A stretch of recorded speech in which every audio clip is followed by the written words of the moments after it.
नमस्कार, बहुत स्वागत है आपका। आप देख रहे हैं एपीएन देश की बात में आपका स्वागत करती हूं। मैं हूं राजश्री आपके साथ। सबसे पहले बात उत्तर प्रदेश चुनाव के लिए जारी पहली सपा लिस्ट की। बताएंगे किसका दिखा प्रभुत्व, चाचा का या भतीजे का, या फिर मुलायम ही सबसे रहे भारी। लिस्ट में किसके चहेतों की है भरमार, ये भी हम आपके सामने रखेंगे।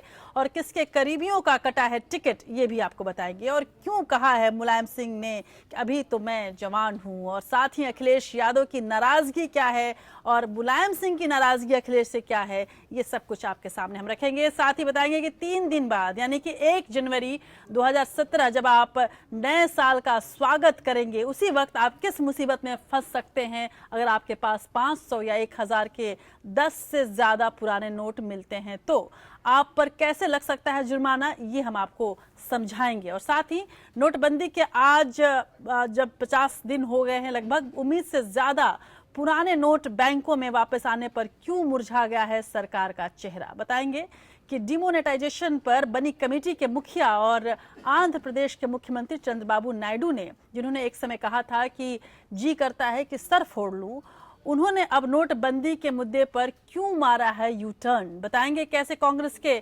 132वें स्थापना दिवस पर राहुल गांधी ने फिर से मोदी सरकार पर अपना निशाना साधा है और फिर बीजेपी ने कैसे किया है राहुल पर पलटवार।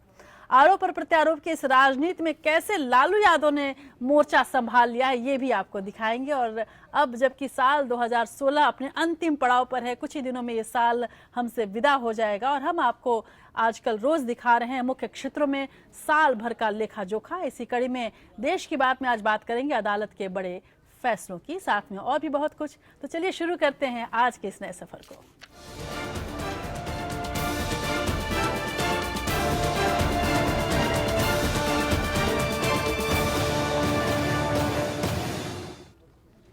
और देश की बात की आज का सफर शुरू करते हैं सपा के टिकट बंटवारे से। सपा में टिकटों के लिए शिवपाल यादव और अखिलेश यादव के बीच जो घमासान मचा हुआ था, इसी बीच में पार्टी सुप्रीमो मुलायम सिंह यादव ने आज आगामी यूपी विधानसभा चुनाव के लिए 325 उम्मीदवारों की सूची जारी कर दी। उन्होंने प्रेस कॉन्फ्रेंस में कहा कि बाकी 78 उम्मीदवारों की सूची विचार विमर्श के बाद जारी की जाएगी। मुलायम सिंह ने यह भी साफ किया कि चुनावों के बाद मुख्यमंत्री का नाम तय होगा। इस लिस्ट में अखिलेश के कुछ करीबी मंत्रियों के नाम नहीं है।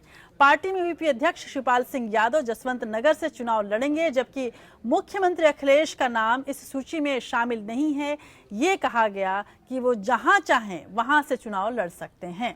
दागी मंत्री गायत्री प्रजापति को टिकट मिला है, जबकि ओम प्रकाश सिंह और शादाब फातिमा, जिनको अखिलेश ने मंत्रिमंडल से बर्खास्त किया था, उनके भी नाम इस सूची में शामिल हैं। लेकिन अरविंद सिंह गोप का नाम इस सूची में शामिल नहीं है।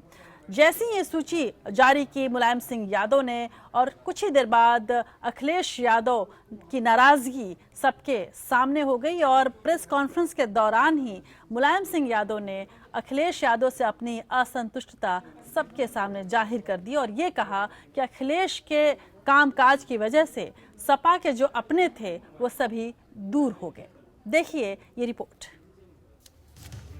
विधानसभा चुनाव के पहले समाजवादी पार्टी में चल रही रार के बीच अब सारी कमान पार्टी के मुखिया मुलायम सिंह यादव ने संभाल ली है। लखनऊ में आज मुलायम सिंह यादव ने समाजवादी पार्टी के 325 प्रत्याशियों की सूची जारी की। इसमें मुख्यमंत्री अखिलेश यादव का नाम नहीं है। कई मंत्रियों और विधायकों के भी टिकट कट गए हैं, जिसमें बलिया से कैबिनेट मंत्री राम गोविंद चौधरी, बाराबंकी से अरविंद सिंह गोप और कमाल अख्तर शामिल हैं। ये सभी अखिलेश यादव के करीबी माने जाते हैं। सुल्तानपुर से विधायक अरुण वर्मा और विधायक इंदल रावत समेत 53 समाजवादी पार्टी विधायकों के टिकट कटे हैं। फैजाबाद के दर्जा प्राप्त मंत्री पवन पांडे का भी टिकट कट गया है। गौरतलब है कि पवन पांडे को समाजवादी पार्टी प्रदेश अध्यक्ष शिवपाल सिंह यादव ने पार्टी से निष्कासित कर दिया था और अखिलेश से उनको मंत्रिमंडल से हटाने का आग्रह किया था, लेकिन इसके बावजूद अखिलेश ने उनको मंत्रिमंडल से नहीं हटाया।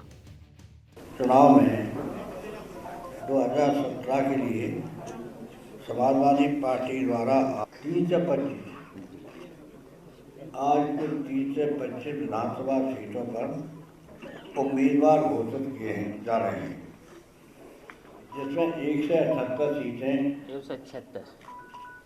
176 सीटें वो हैं जहाँ पर वर्तमान में समाजवादी पार्टी के विधायक हैं। जिन उम्मीदवारों को टिकट दिया गया है उसमें शिवपाल का प्रभुत्व ज्यादा नजर आता है। इस लिस्ट में शिवपाल के चहेतों की भरमार है। ओम प्रकाश सिंह और शादाब फातिमा, जिनको अखिलेश ने मंत्रिमंडल से बर्खास्त किया था, दोनों को टिकट मिला है। अरविंद सिंह गोप की जगह बेनी प्रसाद वर्मा के बेटे राकेश वर्मा को बाराबंकी से टिकट मिला है। वो पिछली बार विधानसभा चुनाव हार गए थे। आजम खान के बेटे अब्दुल्ला आजम रामपुर के स्वार से चुनाव लड़ेंगे, जबकि लखनऊ कैंट से मुलायम की बहू अपर्णा यादव चुनाव लड़ेंगी।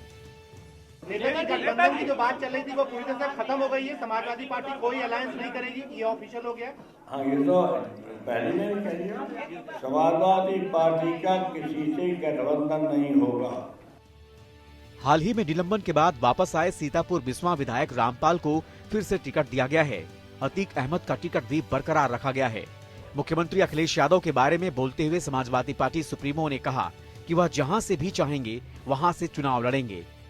चुनाव में मुख्यमंत्री के चेहरे के सवाल पर उन्होंने कहा कि समाजवादी पार्टी से ज्यादा लोकतांत्रिक पार्टी कोई और नहीं है, इसलिए समाजवादी पार्टी में चुनाव से पहले मुख्यमंत्री तय नहीं होता।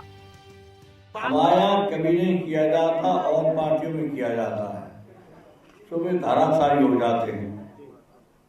हमारी पार्टी में पहले कोई नहीं किया जाता है और जब विधानमंडल दल की बैठक होती है तब तय हो जाता है।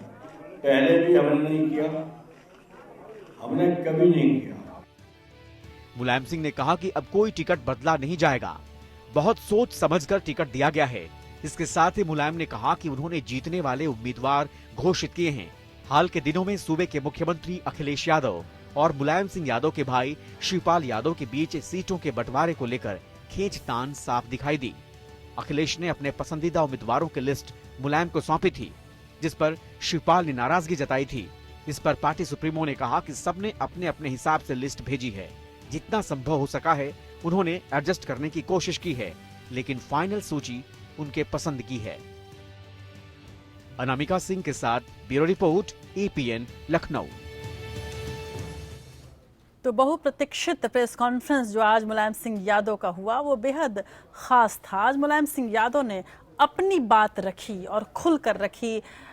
यहाँ तक कि 2 बार उनकी मदद शिवपाल सिंह यादव ने की सवालों को समझने में, और उसका जवाब बाद में मुलायम सिंह यादव ने दिया। कई बार विषयांतर भी हुए, लेकिन इस बात का ध्यान उन्होंने ज़रूर रखा कि पूरी सत्ता पर उनकी पकड़ है और अखिलेश यादव को भी डांटने से वो बाज नहीं आए। और ये स्पष्ट किया कि अखिलेश यादव के कामकाज की वजह से जो अपने थे सपा के वो उनसे नाराज हो गए, और ये भी कहा कि किसी तरह का कोई भी गठबंधन सपा नहीं करने जा रही है। और जैसा कि अखिलेश यादव ने इस बात का इशारा किया था कि यदि कांग्रेस के साथ गठबंधन हो जाता है तो वो और सपा मिलकर लगभग 300 से ज़्यादा सीटें ला सकते हैं यूपी विधानसभा चुनाव में। लेकिन आज मुलायम सिंह यादव ने बिल्कुल ये साफ किया कि ऐसा कुछ भी नहीं होने वाला है। यदि कुल मिलाकर मुलायम सिंह यादव के प्रेस कॉन्फ्रेंस को आज देखा जाए तो आप ये कह सकते हैं कि अखिलेश यादव की हर एक बात का काट थी ये प्रेस कॉन्फ्रेंस। जो भी अखिलेश यादव ने दावा किया, जो भी कहा, जिनके बारे में बोला, उन सब के विपरीत आज मुलायम सिंह यादव ने काम किया। उनकी हर बयान को आज मुलायम सिंह यादव ने काटा और मीडिया को भी अपने निशाने पर रखा। और मीडिया से उन्होंने शिकायत की कि आप मेरे बारे में हमेशा शिकायत ही लिखते हैं और गलती किसी और की होती है, सज़ा आप मुझे देते हैं। तो चलिए एक बार फिर से सुनाते हैं आपको कि मुलायम सिंह यादव ने क्या कुछ खास कहा आज अपने इस प्रेस कॉन्फ्रेंस में। चुनाव में 2017 के लिए समाजवादी पार्टी द्वारा 3 से 25 आज कुल 3 से 25 विधानसभा सीटों पर उम्मीदवार घोषित किए जा रहे हैं, जिसमें 1 से 78 सीटें 176 सीटें वो हैं जहाँ पर वर्तमान में समाजवादी पार्टी के विधायक हैं। नेता गठबंधन की जो बात चल रही थी वो पूरी तरह से खत्म हो गई है। समाजवादी पार्टी कोई अलायंस नहीं करेगी, ये ऑफिशियल हो गया। हाँ, ये तो पहले मैंने कह दिया, समाजवादी पार्टी का किसी से गठबंधन नहीं होगा। अरे अखिलेश का क्या कह रहे हैं? अखिलेश करो जहाँ तक वो चाहेगा वहाँ से लड़ेगा। हमारे यहाँ कभी नहीं किया जाता और पार्टियों में किया जाता है, तो वे धाराशाही हो जाते हैं। हमारी पार्टी में पहले कोई नहीं किया जाता है और जब विधानमंडल दल की बैठक होती है तब हो जाता है। पहले भी हमने नहीं किया, हमने कभी नहीं किया। वहाँ को टिकट मिला है। हमारे बूढ़े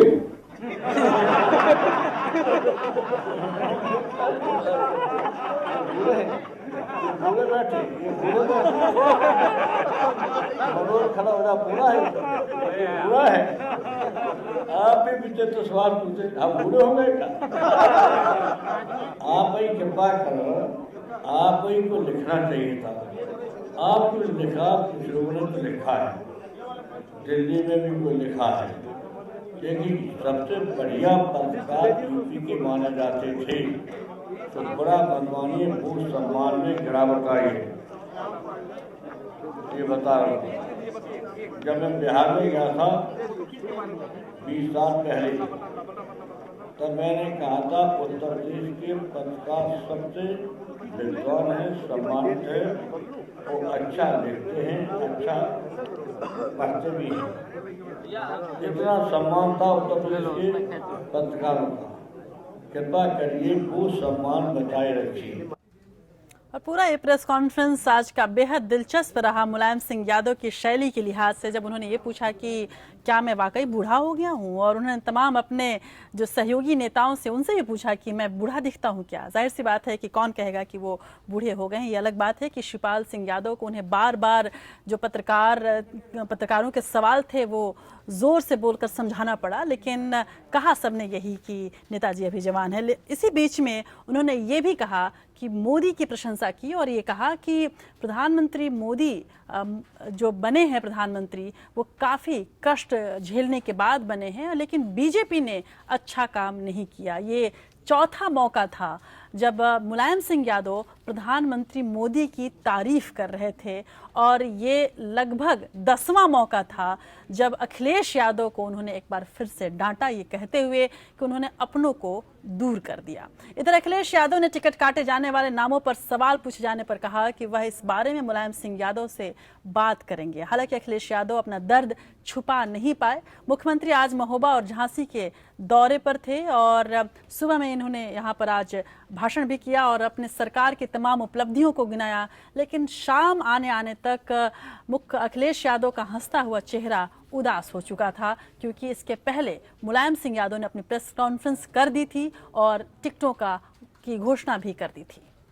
मैंने भी एक सूची राष्ट्रीय अध्यक्ष जी को दी थी, जिसमें जानकारी के बाद कि ये जीत सकते हैं और उन नामों पे चर्चा हो, वो नाम मैंने राष्ट्रीय अध्यक्ष जी को दिए थे। अभी नई सूची आई है, कुछ नाम ऐसे हैं जिनकी शायद टिकट कटी है। मैं फिर राष्ट्रीय अध्यक्ष जी से कहूँगा कि ऐसे लोग जिन्होंने काम अच्छा किया है, जो अपने क्षेत्र में जीत सकते हैं, उनकी दोबारा विचार किया जाए उनका। यूं सपा परिवार की आपसी जो लड़ाई है वो नई नहीं है, लेकिन आज जो सूची निकाली गई सपा की ओर से जारी की गई, उसमें से 325 प्रत्याशियों की लिस्ट में 176 सीटों पर समाजवादी पार्टी का कब्जा है। बाकी की 149 सीटें ऐसी हैं जहां सपा प्रत्याशी नहीं जीते थे। इस बीच टिकट मिलने वाले उम्मीदवारों ने मुलायम सिंह के प्रति आभार जताया। नेताजी ने टिकट वितरण किया और नेताजी सर्वमान्य नेता है। नेताजी के सानिध्य में हम लोगों ने काम करने का, जो जान जोखिम में डालकर पार्टी को खड़ा करने का, और पार्टी के लिए किसी भी हद तक जाकर अपनी कुर्बानी देकर हम लोगों ने काम किया है। तो नेताजी के टिकट वितरण पर कोई सवाल ही नहीं, but do that this that. ये तो नेताजी हैं और नेताजी ने सबको लेकर चलने काम किया। जितने लोगों ने अप्लाई किया था उतने लोगों को तो टिकट मिलता नहीं। समाजवादी पार्टी कोई बहुजन समाज पार्टी नहीं है, मोल भाव करके टिकट नहीं दिया गया। इसके लिए माननीय नेताजी ने, माननीय मुख्यमंत्री जी ने, माननीय प्रदेश अध्यक्ष जी ने और वरिष्ठ नेताओं ने विचार विमर्श किया होगा। किया करने के बाद ही ये सूची आई होगी। हम लोगों को भरोसा है कि जिसको टिकट मिला है उसको प्रदेश की जनता फिर चुनाव के भेजेगी और समाजवादी पार्टी की सरकार बनाएगी। और उत्तर प्रदेश के राजनीतिक परिदृश्य में एक बहुत बड़ा ये बहुत बड़ी खबर थी, बहुत बड़ा मोड़ था और हमने आपको समाजवादी पार्टी की लिस्ट से जुड़ी खबर सबसे पहले आपके अपने चैनल एपीएन पर दिखाई थी और बताया था कि इस बार किस किस का पत्ता कट सकता है और किस किस को टिकट मिल सकता है। और इस लिहाज से जो कि हमेशा एपीएन आपको सबसे पहले सबसे सटीक खबर दिखाता रहता है, आज एक बार फिर से हमारी खबरों पर मुहर लगी। जैसा कि हमने आपको पहले बताया था कि बलिया से कैबिनेट मंत्री राम गोविंद चौधरी का टिकट कट गया है, उनके साथ ही बाराबंकी के अरविंद सिंह गोप और कमाल अख्तर का टिकट भी इस बार कट गया है।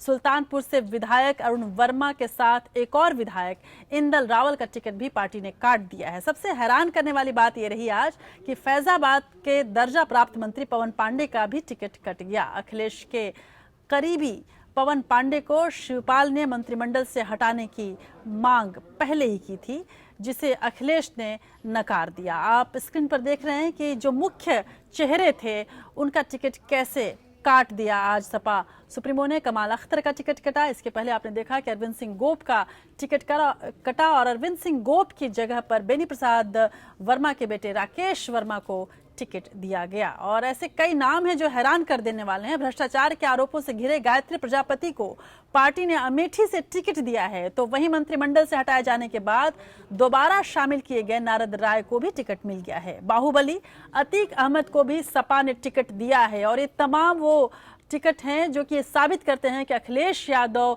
की एक नहीं चली है इस टिकट बंटवारे में। अखिलेश यादव ने बार बार कहा था कि मुझे टिकट बांटने का अधिकार दिया जाए या टिकट को पसंद करने का अधिकार दिया जाए कि किसको देना चाहिए किसको नहीं देना चाहिए, लेकिन मुलायम सिंह यादव की ही चली है इस पूरे टिकट, इस पूरे लिस्ट में, इस पूरे टिकट बंटवारे में। ओम प्रकाश सिंह और शादाब फातिमा को भी सपा ने टिकट दिया है।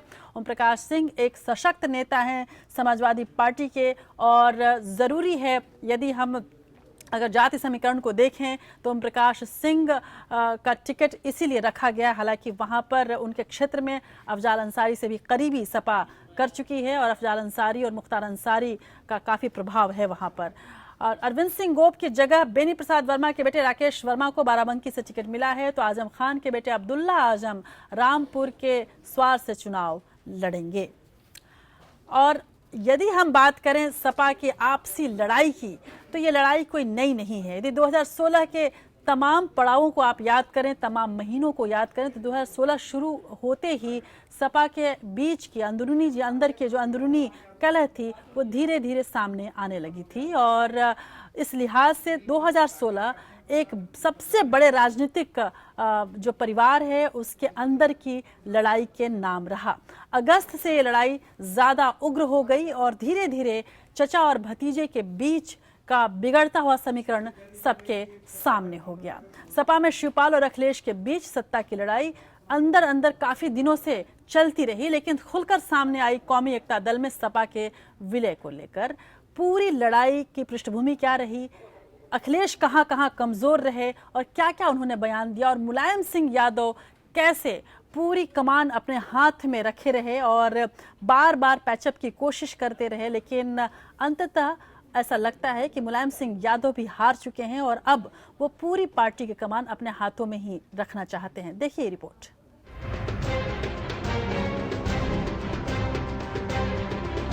समाजवादी पार्टी परिवार में नई और पुरानी पीढ़ी के बीच चल रही उठापटक की शुरुआत काफी पहले ही हो चुकी थी, लेकिन ये पूरा मामला सामने आया जब शिवपाल ने मुख्तार और अफजाल अंसारी के कौमी एकता दल की समाजवादी पार्टी में विलय की घोषणा की।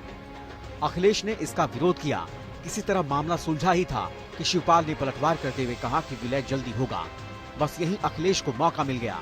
पहले अखिलेश ने शिवपाल के करीबी 2 मंत्रियों को बर्खास्त किया, फिर शिवपाल के सारे अहम विभाग छीन लिए गए।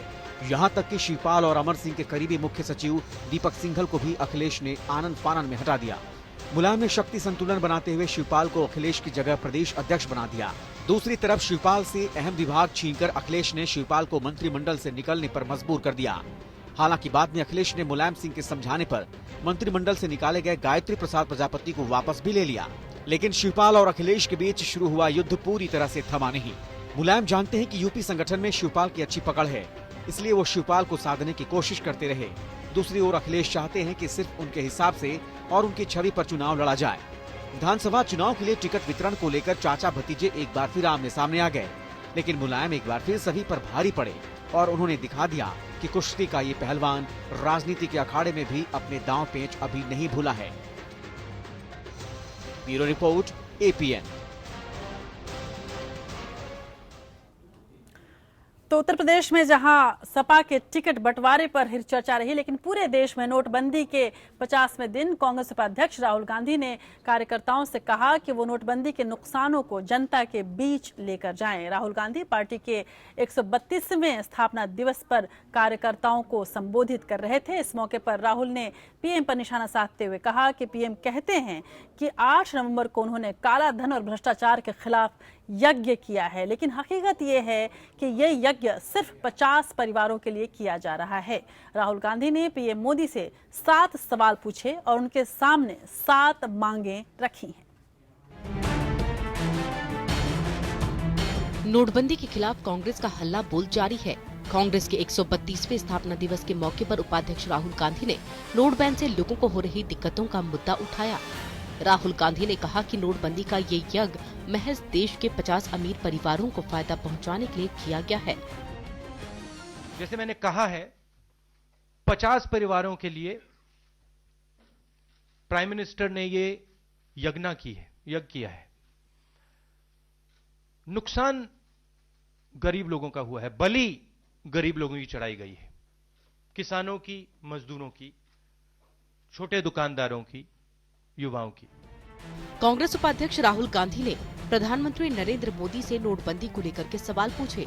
राहुल ने पूछा कि नवंबर के बाद कितना काला धन बाहर आया, देश को कितना आर्थिक घाटा हुआ है, सरकार बताए कितने लोग बेरोजगार हुए, नोटबंदी के कारण कितने लोगों की मौत हुई, क्या सरकार ने उन्हें कोई मुआवजा दिया, नोटबंदी का फैसला किससे पूछकर लिया गया, किन एक्सपर्ट से राय ली गई, उनके नाम बताइए। स्विस बैंक के खाता धारकों की लिस्ट संसद में कब रखी जाएगी। राहुल गांधी ने नवंबर से 2 महीने पहले 25 लाख रुपए से ज्यादा बैंक में जमा कराने वालों की लिस्ट देश के सामने रखने की मांग की। 8 नवंबर से 2 महीने पहले किन किन लोगों ने 25 लाख रुपए से ज्यादा बैंक में डिपॉजिट किया है, वो कौन लोग हैं, उनकी लिस्ट प्रधानमंत्री देश को दें। पीएम मोदी पर हमला बोलते हुए राहुल गांधी ने कहा कि किस आधार पर नकदी निकालने की सीमा 24,000 रुपए तय की गई है। जो पैसा नरेंद्र मोदी जी ने बैंक्स में डलवाया है, वो हिंदुस्तान के लोगों का पैसा है, वो हिंदुस्तान की सरकार का पैसा नहीं है, बैंक्स का पैसा नहीं है।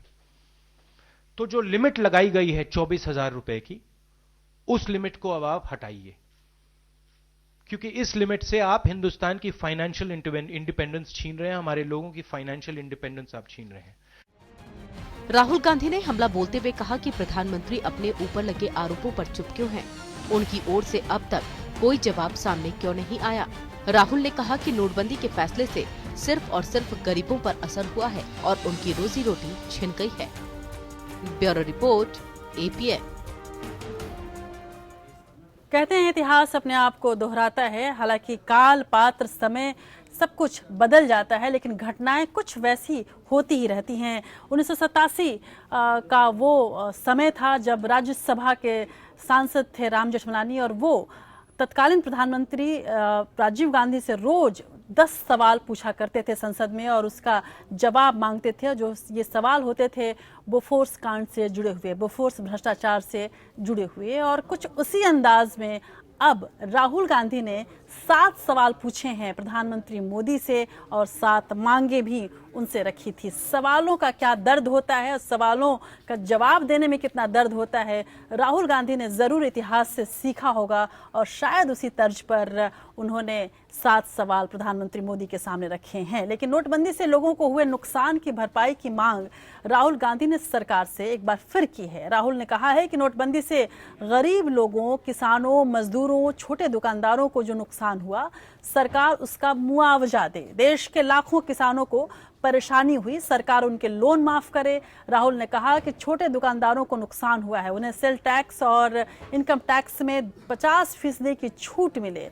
हर BPL कार्ड होल्डर महिला को 25,000 रुपए दिए जाएं। ये वो 7 मांगे हैं जो उन्होंने रखी हैं प्रधानमंत्री के सामने। मनरेगा के दिन और दिहाड़ी को दोगुना करने की मांग राहुल गांधी ने मोदी सरकार से की है। तो इस प्रकार से 7 सवाल पूछे हैं उन्होंने और 7 मांगे रखी हैं जो लोग नोटबंदी से प्रभावित हैं उन लोगों के लिए। लेकिन नोटबंदी पर राहुल गांधी के हमले का बीजेपी ने भी करारा जवाब दिया है। बीजेपी ने कहा है कि अब जबकि यूपीए शासनकाल में हुए घोटालों की आंच देश के राजनीतिक परिवार की तरफ बढ़ रही है, तो ध्यान भटकाने के मकसद से राहुल गांधी पीएम मोदी पर भ्रष्टाचार के आरोप लगा रहे हैं। बीजेपी ने कहा है कि नोटबंदी से सिर्फ उन्हीं को तकलीफ है जिनका कुछ छिन रहा है। कांग्रेस उपाध्यक्ष राहुल गांधी के वार पर बीजेपी ने तुरंत पलटवार किया। बीजेपी प्रवक्ता श्रीकांत शर्मा ने राहुल गांधी के आरोपों पर एक एक कर जवाब दिया। बीजेपी ने कहा क्योंकि यूपीए शासन में हुए घोटालों में अब गांधी परिवार पर उंगलियां उठनी शुरू हो गई हैं, लिहाजा राहुल गांधी ध्यान भटकाने के लिए इधर उधर की बात करने में लगे हैं।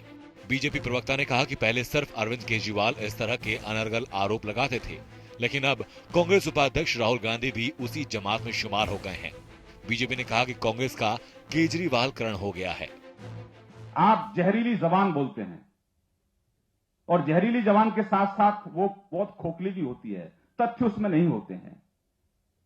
राहुल गांधी जी, आपकी पार्टी का केजरीवालकरण हो गया है। ये देश झूठ बोलने वालों को स्वीकार नहीं करता है। अगर आपके पास में तथ्य हैं, कुछ गट्स हैं, तो आप संसद में क्यों नहीं बोलते? बीजेपी ने आरोप लगाया कि सिर्फ असल मुद्दे से ध्यान भटकाने के लिए कांग्रेस उपाध्यक्ष राहुल गांधी पीएम मोदी के खिलाफ बयानबाजी कर रहे हैं। नोटबंदी की घबराहट उनके चेहरे पर साफ नजर आ रही है। बीजेपी ने आरोप लगाया कि राहुल गांधी देश की जनता को गुमराह कर रहे हैं। कांग्रेस देश के लोगों पर से भरोसा खो बैठी है। खुद राहुल गांधी आरोपों से घिरे हैं। ऐसे में प्रधानमंत्री के खिलाफ उनके आरोपों में कोई दम नहीं है। Bureau report, APN. राजनीति की दुनिया कुछ ऐसी दुनिया होती है जहां सारे रंग गड्ढमड्ढ हो जाते हैं। जो अंदाज पहले कांग्रेस का हुआ करता था, जो कांग्रेस मौत का सौदागर और जहरीली जबान बोलने वाली बीजेपी कहा करती थी बीजेपी को और उनके नेताओं को, अब बीजेपी के नेता कांग्रेस को ही ऐसी भाषा बोल रहे हैं। यानी कि भाषा जैसे एक सी होती जा रही है। जो अलग अलग किरदार थे बीजेपी और कांग्रेस के, स्थितियां ऐसी बन रही हैं कि ठीक वही प्रतिक्रियाएं आ रही हैं जो कभी बीजेपी की तरफ से कांग्रेस के लिए आती थी और कांग्रेस की तरफ से बीजेपी के लिए आती थी। अब दोनों ही पार्टियां एक दूसरे से कुछ ऐसी ही प्रतिक्रियाएं दे रही हैं। यहाँ तक कि यदि आप ध्यान से देखें और यदि वो लोग जिन्होंने इंदिरा गांधी को करीब से देखा होगा या इंदिरा गांधी के शासनकाल को देखा होगा, इमरजेंसी के समय, आपातकाल के समय जिस तरह से इंदिरा गांधी प्रतिक्रियाएं दे रही थी और तमाम स्थितियों पर अपना बयान रख रही थी, ठीक वैसी स्थिति कुछ इस वक्त प्रधानमंत्री मोदी की भी है, जो कि हमेशा सब कुछ अच्छा चल रहा है कह रहे हैं। लेकिन एपीएन के हाथ कुछ ऐसी एक्सक्लूसिव जानकारियां सामने आई हैं जिनसे पहली नजर में ये पता चलता है कि प्रधानमंत्री नरेंद्र मोदी पर कांग्रेस उपाध्यक्ष राहुल गांधी ने सहारा से रिश्वत लेने के जो आरोप लगाए हैं उसका कोई आधार नहीं है।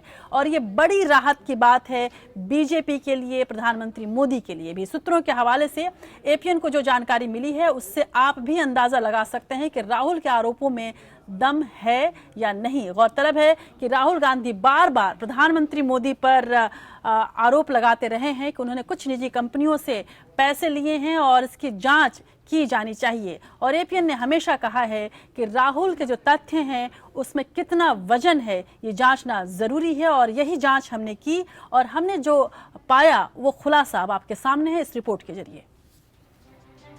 21 दिसंबर 2016 को कांग्रेस उपाध्यक्ष राहुल गांधी ने प्रधानमंत्री नरेंद्र मोदी पर बड़ा हमला बोलते हुए कहा कि गुजरात के मुख्यमंत्री रहने के दौरान मोदी ने सहारा और बिरला से पैसे लिए थे। राहुल ने 22 नवंबर 2014 को ईडी के एक छापे में जब्त हुई सहारा की एक डायरी का हवाला देते हुए कहा कि अक्टूबर 2013 से फरवरी 2014 के बीच मोदी को 9 बार में 40 करोड़ रुपए दिए गए।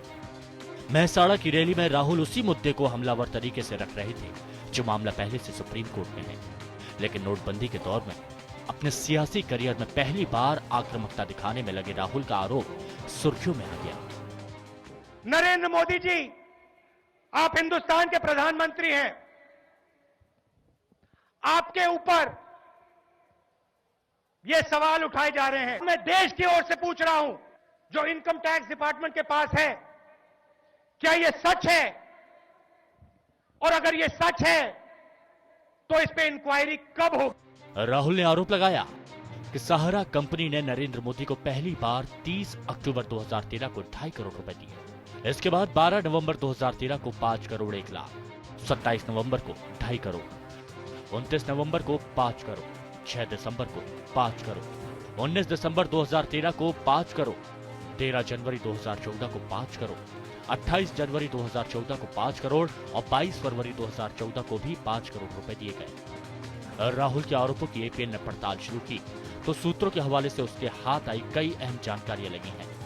सबसे अहम जानकारी यह है कि सहारा की जिस डायरी का हवाला राहुल दे रहे हैं उसमें मोदी के नाम की एंट्री डायरी जब्त होने की तारीख 22 नवंबर 2014 से ठीक हफ्ते भर पहले की है। ये जानकारी सामने आई है डायरी पर CFSL की रिपोर्ट से। दूसरी अहम जानकारी यह है कि डायरी में जिस दिन मोदी को पैसे दिए जाने की बात है उस दिन मोदी विदेश दौरे पर थे। इतना ही नहीं, डायरी में इसका भी कोई जिक्र नहीं है कि पैसा किसे दिया गया और कहां दिया गया। यहां तक कि मामले में बयान देने के लिए अदालत में पेश हुआ सहारा कर्मचारी भी ये नहीं बता पाया कि पैसा किसे दिया गया और कहां दिया गया। यानी एपीएन की पड़ताल से आए अब तक के नतीजों से ये साफ जाहिर हो रहा है कि पहली नजर में मोदी पर लगाए गए राहुल के आरोपों में दम नहीं है, वो फर्जी नजर आ रही हैं। सहारा पर ईडी की कार्रवाई 2012 की है। तब केंद्र में कांग्रेस की अगुवाई वाली यूपीए सरकार थी। सवाल यह है कि तब से लेकर अगले 2 सालों तक मनमोहन सरकार ने मामले में क्या किया जब वो सत्ता में थी। बीजेपी ने राहुल गांधी और कांग्रेस को कटघरे में खड़ा किया है। 1,86,000 करोड़ का घोटाला कोयले का घोटाला था। उसका जो मोटा माल था राहुल गांधी जी, वो कहां है? उसमें कितना कमीशन कांग्रेस का था? वो मोटा माल किसने खाया? 72,000 करोड़ का कॉमनवेल्थ का घोटाला था, उसमें मोटा माल किसने खाया? VIP चौपर घोटाला, आपकी ननिहाल इटली में जो घोटाला किया और जो घोटाले में जिन लोगों ने रिश्वत दी इटली में, उनको सजा हो गई। और आपकी सरकार थी, आपके नाक के नीचे कौन लोग थे जो घोटाला कर रहे थे और उसमें जो मोटा माल आया वो किसने खाया? प्रधानमंत्री नरेंद्र मोदी पर राहुल गांधी ने तब आरोप लगाए जब नोटबंदी को लेकर विपक्ष केंद्र सरकार पर हमले में जुटी है। कहीं सिर्फ सियासी माइलेज लेने के चक्कर में राहुल हमला बोलने की जल्दी तो नहीं कर गए। सवाल यह है कि पीएम पर तमाम आरोप अगर कानूनी रूप से निराधार साबित होते हैं तो राहुल को लेने के देने तो नहीं पड़ जाएंगे। ब्यूरो रिपोर्ट के साथ सचिन भाटिया, एपीएन, दिल्ली। तो जाहिर सी बात है कि इस पूरे खुलासे के बाद कांग्रेस को अपनी रणनीति को और सोच समझकर सबके सामने रखना होगा और पीएम मोदी पर निशाना साधने से पहले जरूरी है कि इन तमाम तथ्यों की जानकारी वो कर ले, क्योंकि गौरतलब है कि इस पूरे मसले की जांच खुद यूपीए सरकार ने ही करवाई थी। लेकिन राहुल इतने अकेले भी नहीं है। नोटबंदी के खिलाफ आरजेडी का महाधरना शुरू हो गया है। लालू प्रसाद यादव का साथ एक तरह से कांग्रेस को मिल गया है। गर्दनीबाग पहुंचे पार्टी अध्यक्ष लालू प्रसाद यादव ने पीएम मोदी पर हमला बोलते हुए कहा कि नोट बैन के जरिए सरकार ने देश के गरीबों को ठगा है। बीजेपी का जो हाल बिहार में हुआ, नोटबंदी के बाद वही हाल उत्तर प्रदेश में होगा। लालू ने कहा कि नोटबंदी से पूरा देश परेशान है। पीएम मोदी ने देश के साथ धोखा किया है, लोगों को परेशान किया है।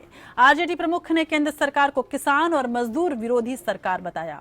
लालू ने कहा कि पहले प्रधानमंत्री ने मित्रों मित्रों कहकर जनता को ठगा, लेकिन अब जनता की बारी है। किस चौराहे पर सजा दी जाए अब ये लोग तय करेंगे।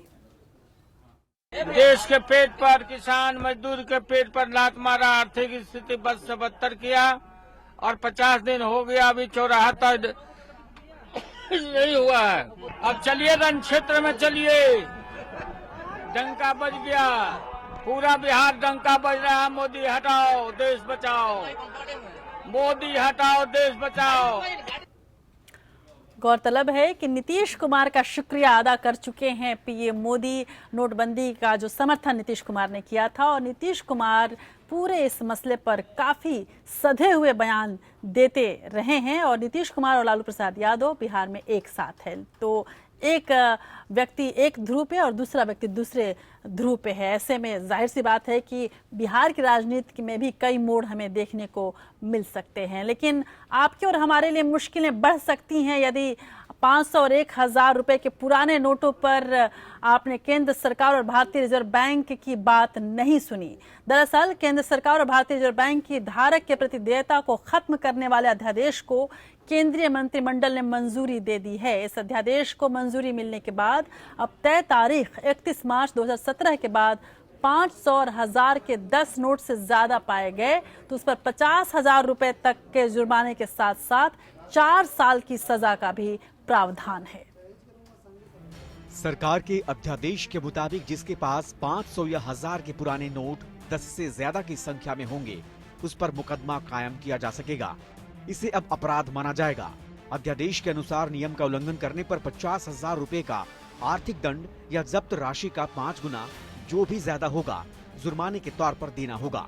नगरीय मजिस्ट्रेट इस कानून से जुड़े उल्लंघन के मामलों की सुनवाई करेगा।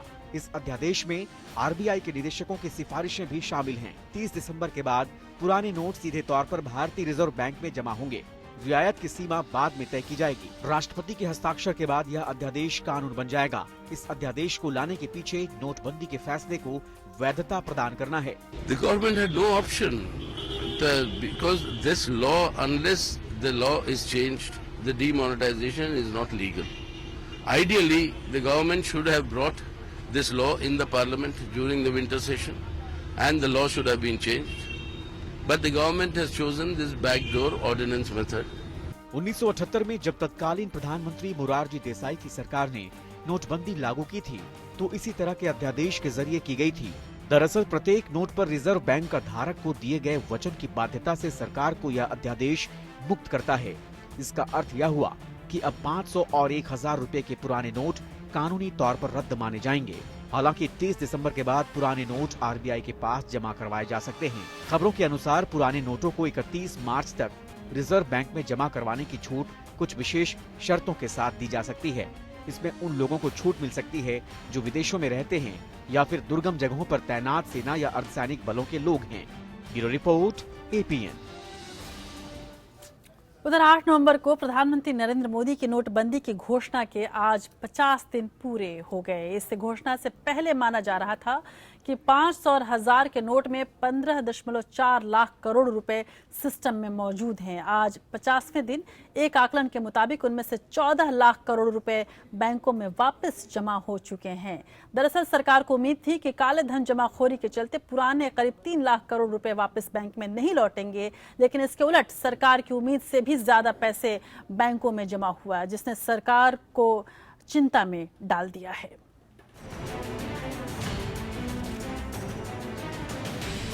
प्रधानमंत्री नरेंद्र मोदी के नोटबंदी के ऐलान के बाद 500 और 1000 रुपए के पुराने नोटों में 15.4 लाख करोड़ रुपयों की राशि में 14 लाख करोड़ तक की राशि के नोट बैंकों में जमा किए जा चुके हैं, जो सरकार के अनुमान से कहीं ज्यादा हैं। सरकार का अनुमान था कि 3 लाख करोड़ रुपए तक के नोट काले धन के तौर पर बैंकों में जमा नहीं हो पाएंगे। ऐसा होने पर रिजर्व बैंक ऑफ इंडिया सरकार को अच्छा खासा लाभांश मिलेगा, लेकिन ये उम्मीद पूरी होती नहीं दिख रही। नोटबंदी की घोषणा के तुरंत बाद बुलाई गई प्रेस कॉन्फ्रेंस में आरबीआई गवर्नर उर्जित पटेल ने बताया था कि देश में जितनी मुद्रा प्रचलन में है उसका 86% पैसा यानी लगभग 14.5 लाख करोड़ रुपया 500 और 1000 रुपए के नोट में है। इसका सीधा सा मतलब ये हुआ कि या तो काले धन का आकलन ही गलत था या फिर नोटबंदी के बाद काला धन रखने वालों ने अलग अलग माध्यम से इसे सफेद बना लिया। वजह जो भी हो, लेकिन अब राजनीतिक और आर्थिक दोनों मोर्चों पर सरकार को कुछ जवाब देने पड़ सकते हैं।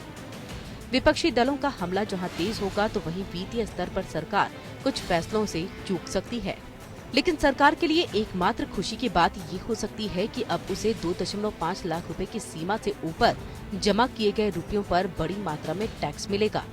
घरों में रखी गई छोटी छोटी बचत राशि के बैंकों में आ जाने से सरकार को एक फायदा नजर आ रहा है, क्योंकि सरकार को लगता है कि इससे अर्थव्यवस्था को मजबूती मिलेगी। सरकार ने प्रधानमंत्री गरीब कल्याण योजना नाम से एक स्कीम भी जारी की है, जिसके तहत जिसके पास भी अघोषित आय है उन्हें कर, जुर्माना, अधिभार के रूप में 50% देकर पाक साफ होने का एक मौका दिया गया है। साथ ही उन्हें 25% राशि बिना ब्याज वाले जमा योजना में 4 साल के लिए लगानी होगी। इस स्कीम के तहत लोग अघोषित आय के बारे में खुलासा 31 मार्च 2017 तक कर सकते हैं। Bureau report, APN. तो इन आंकड़ों से ये स्पष्ट हो गया है कि इसमें कोई शक नहीं कि जो लगातार तमाम मशहूर अर्थशास्त्री ये कह रहे थे और जो बाजार के जानकार हैं वो ये कह रहे थे कि प्रधानमंत्री मोदी की ये योजना तो सही है, नीयत तो सही है, लेकिन इसकी तैयारी बिल्कुल लचर है। और शायद यही वजह है कि सरकार ने इस बात का अंदाज़ा ही नहीं लगा पाई थी सरकार कि आखिर कितने पैसे आ जाएंगे। और एक कल्पना के तहत ये सब कुछ किया गया, लेकिन जो कल्पना थी वो पूरी तरह से पूरी नहीं हो पाई और अब सरकार के सामने बड़ी दुविधा की स्थिति है। और शायद बीजेपी भी इस बात को समझ रही थी और इसी वजह से बीच में ही डिजिटल अर्थव्यवस्था बढ़ावा देने की मुहिम शुरू हो गई। ब्लैक मनी से शुरू हुआ सफर अचानक कैशलेस और डिजिटल अर्थव्यवस्था की ओर बढ़ने लगा। केंद्र सरकार द्वारा डिजिटल अर्थव्यवस्था को बढ़ावा देने की मुहिम के तहत नीति आयोग ने आज एक बार फिर से भुगतान के 4 तरीकों को सबसे बेहतर पाया है। कैशलेस इकोनॉमी को प्रमोट करने के लिए बनी मुख्यमंत्रियों की कमेटी के अध्यक्ष और आंध्र प्रदेश के सीएम चंद्रबाबू नायडू ने इसके बारे में बताया। दरअसल आलोचक इस पूरे प्रेस कॉन्फ्रेंस को सरकार की मजबूरी बता रहे हैं और ये भी कहा जा रहा है कि सरकार के सामने अब बेहद गंभीर स्थिति है अर्थव्यवस्था को संभालने के लिए। इसीलिए चंद्रबाबू नायडू से प्रेस कॉन्फ्रेंस करवाया गया ताकि आम लोगों के अंदर इस बात का विश्वास पैदा हो सके कि केवल प्रधानमंत्री मोदी ही कैशलेस इकोनॉमी के बारे में बात नहीं कर रहे, बल्कि सिलिकॉन वैली के मुख्यमंत्री चंद्रबाबू नायडू यानी कि आंध्र प्रदेश के मुख्यमंत्री चंद्रबाबू नायडू भी इसमें हामी भर रहे हैं। गौरतलब है कि चंद्रबाबू नायडू ने पिछले दिनों ये कहा था कि नोटबंदी के फैसले के बाद ऐसा लगता है कि रोज सर फोड़ रहे हैं हम। नोटबंदी पर सरकार विरोधी बयान देकर सुर्खियों में आए आंध्र प्रदेश के मुख्यमंत्री चंद्रबाबू नायडू ने यू टर्न मारा है। नीति आयोग की ओर से नोटबंदी के लिए बनाई गई मुख्यमंत्रियों की कमेटी की बैठक में चंद्रबाबू नायडू का अंदाज बदला हुआ था और उन्होंने कहा कि नोटबंदी की समस्या का एकमात्र निदान कैशलेस लेन देन है। नायडू ने कहा कि देश में डिजिटल लेन देन को अच्छी प्रतिक्रिया मिल रही है। Today we are very happy. On digital economy, things are moving very positively.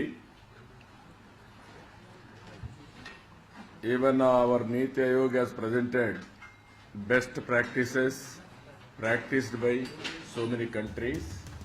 बैठक के बाद इस कमेटी के मुखिया एन चंद्रबाबू नायडू ने भविष्य में नकदी से भुगतान के विकल्प के तौर पर 4 रास्ते सुझाए हैं। पहला, आधार के माध्यम से पेमेंट करना। दूसरा, मोबाइल फोन से लेन देन। तीसरा, कार्ड को स्वैप कराकर और चौथा, बैंकिंग लेन देन। नीति आयोग के साथ बैठक के बाद चंद्रबाबू नायडू ने कहा कि आधार के माध्यम से पेमेंट करने के लिए व्यापारी के पास स्मार्टफोन होना जरूरी है। साथ ही बायोमेट्रिक सिस्टम के माध्यम से ग्राहक के पास स्मार्टफोन न होने की स्थिति में भी भुगतान किया जा सकेगा। नायडू ने कहा कि इसके लिए जल्द ही USSD यानी कि अनस्ट्रक्चर्ड सप्लीमेंट्री सर्विस डाटा का नया वर्जन लॉन्च किया जाएगा। Bureau report, APN। और अब चलिए नजर डालते हैं नेशनल टॉप 5 खबरों पर।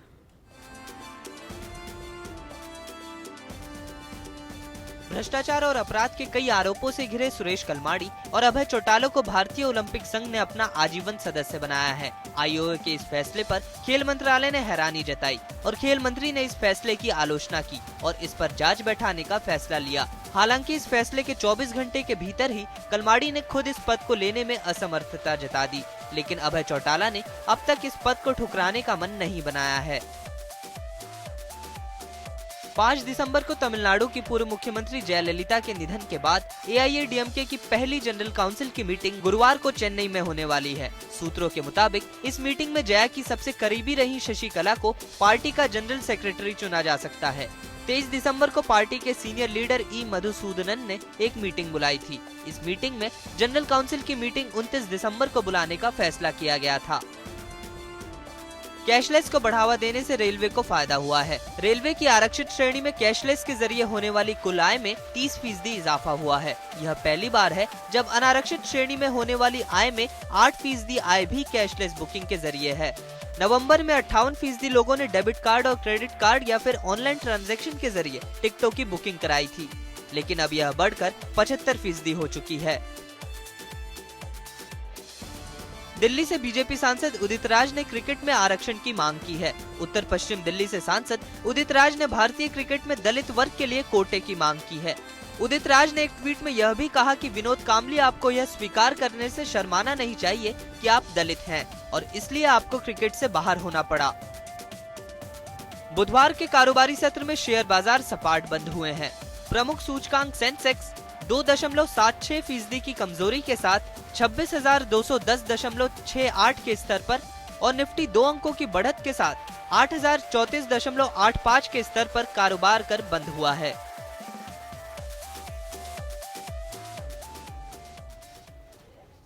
चलिए थोड़ी बात चांद और चीन की कर लेते हैं। चीन चंद्रमा के दूर वाले इलाके पर यान उतारने वाला पहला देश बनेगा। चीन ने मंगलवार को अपने स्पेस प्रोग्राम के बारे में जानकारी दी है। उसने कहा है कि 2018 में चंद्रमा का जो हिस्सा हमें दिखाई नहीं देता उस ओर की जांच के लिए वह यान भेजेगा। इसके बाद वहां यान उतारने वाला वह दुनिया का पहला देश बन जाएगा। स्पेस एक्टिविटीज ऑफ चाइना 2016 नाम से जारी किए गए श्वेत पत्र में कहा गया है कि अगले 5 सालों में चीन अपने मून एक्सप्लोरेशन को जारी रखेगा। इससे पहले चांद पर रोवर उतार चुका है चीन। चंद्रमा की दूसरी ओर अभी तक कोई भी अन्य देश नहीं पहुंच सका है। श्वेत पत्र के मुताबिक चंद्रयान चांग-ई 5 प्रोजेक्ट 2017 के अंत में शुरू होगा। इस योजना में 3 रणनीतिक कदम हैं। ये हैं यान कक्षा में स्थापित करना, सतह पर उतारना और लौटना। पृथ्वी से चंद्रमा की दूसरी तरफ का महज 18% हिस्सा ही दिखाई देता है। वहां क्या है, कैसा वातावरण है, ये अभी तक रहस्य है, इसलिए इसे चंद्रमा का अंधेरा हिस्सा भी कहते हैं। और आज देश के 2 सबसे बड़े उद्योगपतियों रतन टाटा और धीरूभाई अंबानी का जन्मदिन है। 28 दिसंबर को जन्मे इन दोनों ही उद्योगपतियों में से रतन टाटा ने भले ही एक बड़े और अमीर परिवार में जन्म लिया हो, मगर उन्होंने अपने संघर्षों और मेहनत के दम पर सफलता पाई। और वहीं धीरूभाई अंबानी के हालत बिल्कुल विपरीत रहे। धीरूभाई ने पकौड़े बेचने से अपनी कमाई की शुरुआत की, जिसके बाद वो यमन गए और वहाँ 300 रुपये महीने की नौकरी की। इसके बाद भारत आकर उन्होंने अंबानी समूह का ऐसा साम्राज्य खड़ा किया जिसे आज उनके 2 बेटे संभाल रहे हैं। आज धीरूभाई अंबानी नहीं है, लेकिन उनकी सोच को सलाम करता है हर व्यापार घराना। धीरूभाई कहते थे कि बड़ा सोचो, तेज सोचो और आगे का सोचो, क्योंकि कोई आइडिया किसी की संपत्ति नहीं है। और वहीं रतन टाटा कहते हैं कि काम वही करो जिसमें आपको मजा आए। जन्मदिन के मौके पर रतन टाटा को एपीएन की ओर से हार्दिक शुभकामनाएं। और धीरूभाई अंबानी को याद करते हुए अब दूसरी खबर की ओर बढ़ते हैं। अब एक नजर डाल लेते हैं अदालत से जुड़ी कुछ खबरों पर। साल 2010 में कश्मीर में हुए तनाव और हिंसा के पीछे मुख्य भूमिका निभाने के आरोपी अलगाववादी नेता मसरत आलम की रिहाई का रास्ता अब साफ हो गया है। जम्मू कश्मीर हाई कोर्ट ने प्रदेश की बीजेपी पीडीपी गठबंधन सरकार को निर्देश दिया है कि वह अलगाववादी नेता मसरत आलम को तुरंत रिहा करे। अदालत ने महबूबा मुफ्ती सरकार को आलम को रिहा करने का आदेश दिया है। हिरासत से रिहा होने और दोबारा हिरासत में लिए जाने का मसरत का लंबा रिकॉर्ड रहा है और कोर्ट का यह मानना है कि कोई ठोस वजह नहीं है कि उन्हें जेल में रखा जाए और इस वजह से मसरत आलम को तुरंत रिहा किया जाना चाहिए। और चलिए अब कुछ इतिहास की बात करते हैं। बहुत ज्यादा पुराना नहीं बल्कि साल 2016 का लेखा जोखा लेकर हम रोज आपके सामने पेश हो रहे हैं। इसी कड़ी में आज अदालतों से जुड़ी साल की 5 बड़ी खबरों पर नजर डालते हैं।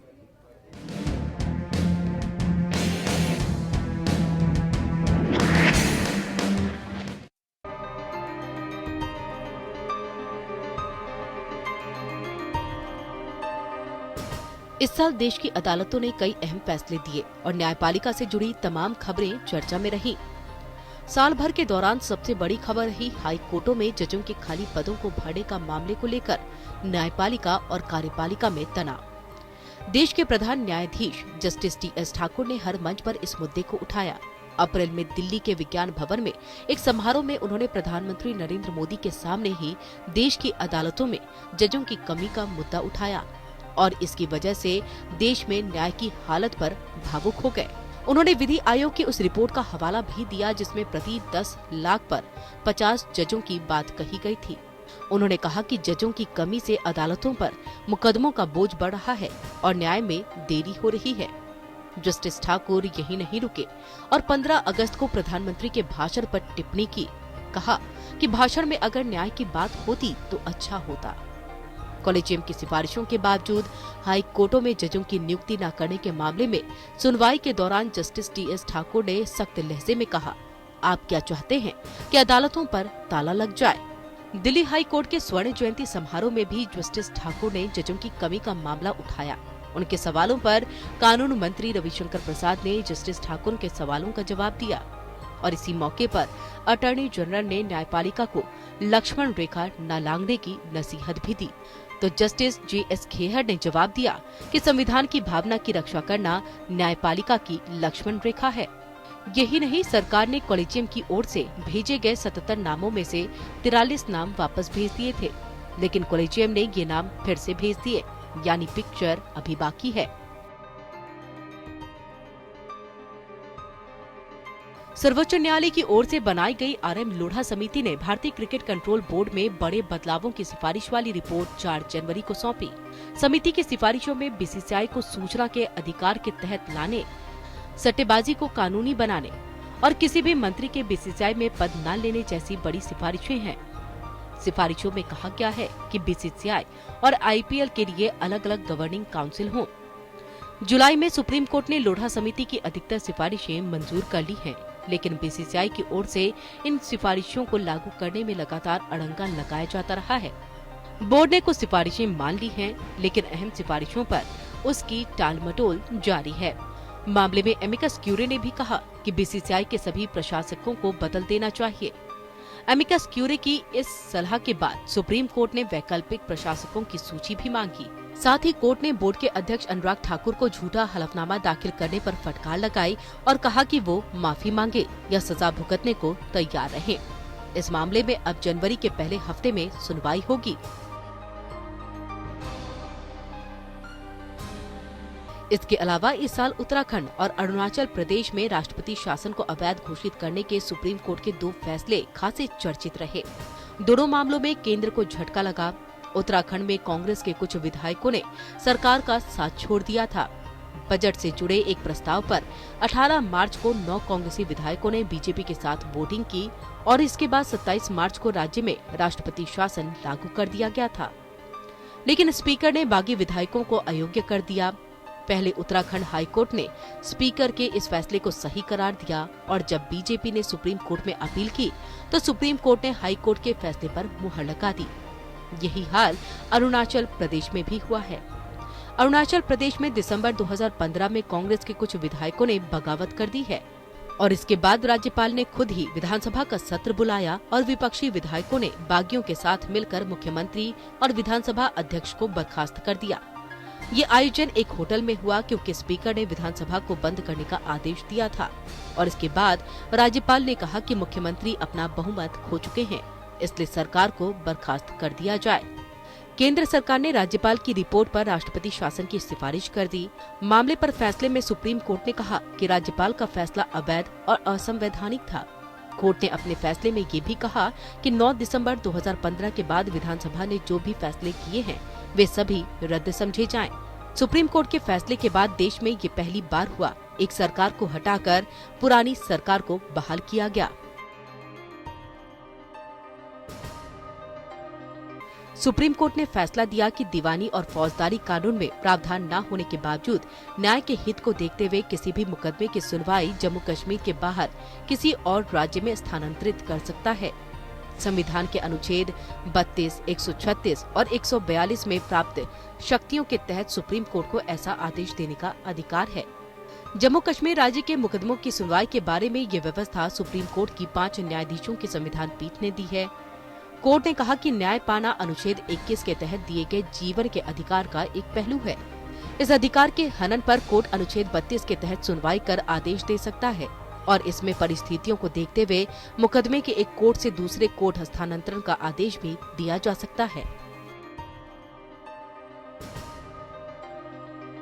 फिल्म अभिनेता सलमान खान को इस साल जून में राजस्थान हाई कोर्ट से चिंकारा शिकार मामले में राहत मिल गई है। हाई कोर्ट ने मामले की सुनवाई के बाद सलमान खान को चिंकारा मामले में सभी आरोपों से बरी कर दिया गया। हाई कोर्ट ने माना था कि चिंकारा से बरामद गोली सलमान की लाइसेंसी बंदूक से नहीं चली थी। सेशन कोर्ट से भी अभिनेता को 5 साल कैद की सजा मिली थी और इस मामले में 12 आरोपी थे, जिनमें से 11 बरी हो चुके थे और इसी का फायदा सलमान को मिला। लेकिन सलमान अभी पूरी तरह से बरी नहीं हुए हैं, क्योंकि राजस्थान हाई कोर्ट के फैसले को राजस्थान सरकार ने सुप्रीम कोर्ट में चुनौती दी है और सुप्रीम कोर्ट ने सलमान को नोटिस जारी कर दिया है। Bureau report, APN।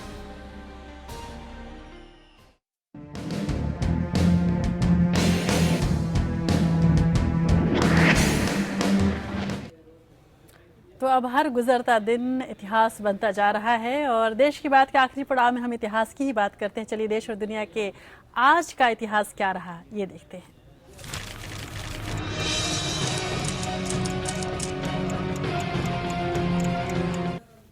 देश और दुनिया के इतिहास में 28 दिसंबर के दिन कई महत्वपूर्ण घटनाएं घटी हैं, जिसमें से ये कुछ प्रमुख हैं। 28 दिसंबर 1885 में भारतीय राष्ट्रीय कांग्रेस का पहला अधिवेशन बम्बई में हुआ था। तब मुंबई बम्बई हुआ करता था, जिसमें 72 प्रतिनिधि शामिल हुए थे। और 28 दिसंबर 1908 को दक्षिणी इटली के मेसिना और रेजो कैलेब्रिया में आए भूकंप और सुनामी के बाद 1 लाख से ज्यादा लोग मारे गए थे। 28 दिसंबर 2003 में अमेरिका में ब्रिटेन के कुछ विमानों में स्काई मार्शल यानी सुरक्षा गार्ड तैनात करने का फैसला लिया गया था। और आज देश की बात में बात उस नौजवान की जो 77 साल का हो गया है और जिसकी चर्चा हमने देश की बात की शुरुआत में ही की। लेकिन ये वो नौजवान है 77 साल का जो खुद को बूढ़ा मानने को तैयार नहीं। जी हाँ, हम बात कर रहे हैं मुलायम सिंह यादव की, जिन्होंने आज पत्रकारों के पूछे एक सवाल के जवाब में बड़ी अदा से खुद को बूढ़े हो जाने की बात को हवा में उड़ा दिया।